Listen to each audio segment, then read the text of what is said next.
Yeah, okay, good morning everybody. I just want to make clear where we are as a force, where we are in terms of a county, and just talk about some of the changes which from today I've instructed this force to carry out.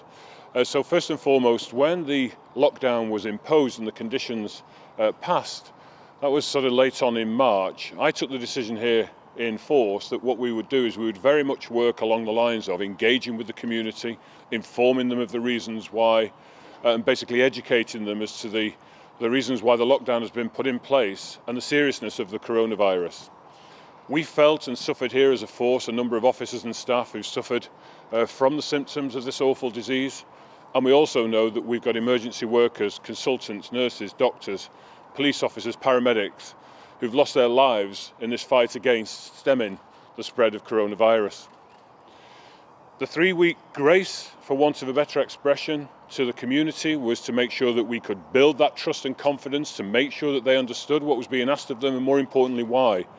And working with the communities, police officers working with the communities to make sure that that was clear and unambiguous. 3 weeks on now, we're starting to see that the vast majority of the public here in Northamptonshire are complying wholeheartedly with the conditions, and they absolutely get the reasons why. They understand that they need to stay home, that they need to save lives, and that they need to protect the NHS. And the vast majority of the public here in Northamptonshire have done that. And to those people, I want to say a huge thank you. I know it's not easy, particularly those people that don't have amenities outside. I know how difficult that is, but I want to say a huge thank you to you for doing that.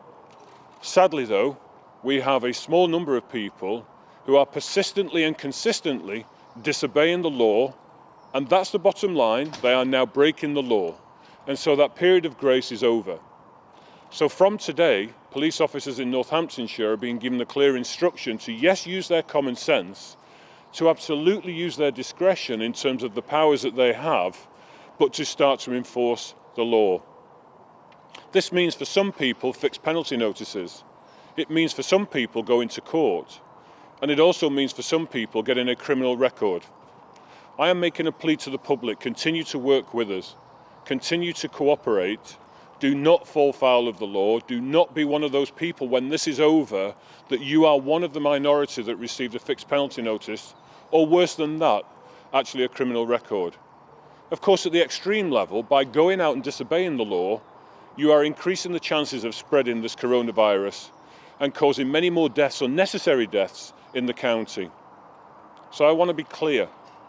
Obey the law. Do not fall foul of the legislation that's now in place. We have given the communities 3 weeks to understand what is required and why. As from today, we will start to enforce that. I do want to make the point, though, that my message to the police officers here is one of common sense and discretion, as I said before. So we will not at this stage be setting up roadblocks. We will not at this stage be starting to marshal supermarkets and checking the items in baskets and trolleys to see whether it's a legitimate, necessary item. But again, be under no illusion. If people do not heed the warnings and the pleas that I'm making today, we will start to do that. We have much more to do, and we see the death toll rising, and we see the death toll rising here in Northamptonshire. I'm going to play my part in terms of leading this force to make sure that we do all that we can to prevent that, and I'm asking the public to do exactly the same. Thank you.